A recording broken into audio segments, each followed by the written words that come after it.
The sowing season is the busiest season for the Mukamdayev brothers. Successful spring fieldwork means a good harvest in the autumn and a fruitful end of the season. 5 years ago, these young farmers did not even contemplate dedicating their lives to agriculture.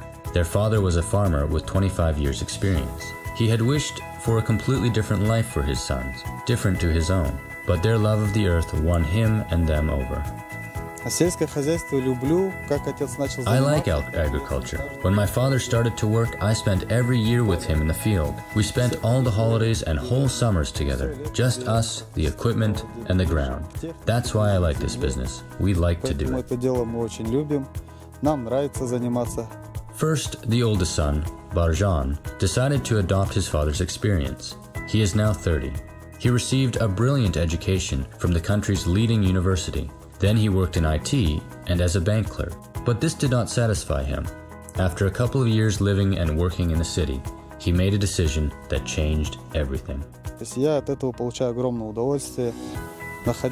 I enjoy it very much, being in the village. I get more energized working outside rather than inside in an office. During the harvest, it is sometimes very difficult because there is no time to rest. Even when working together with my brother or even my father, we still don't have time to rest. Sometimes we manage to sleep 2 or 3 hours a day, but nevertheless, it doesn't depress us.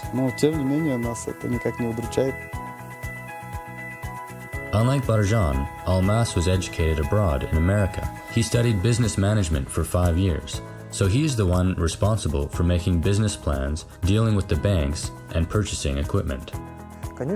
Of course, your education gives the main boost here. You know that you studied for a reason. We must be able to compete. It's not enough just to breed cattle or something else. You have to be able to sell. The Mukamdayev family's peasant style of farming is considered small by today's standards of agribusiness.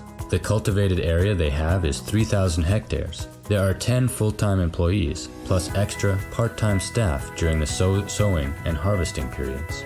They cultivate wheat, barley, oats, rye, flax, and sunflowers in their fields. The brothers divide the scope of work. The oldest, Barjan, is responsible for the technical side of the business, and the middle brother, Almas, is responsible for the administrative side. They are different, but they share one thing, a love of the village, which, according to Almas, has a bright future. The Mukamdayev brothers' success story is an example that dispels a myth, that life in a village is uninteresting and unpromising, and that education is not of high quality. When one is active and passionate about one's own business, young people can carry forward traditional occupations.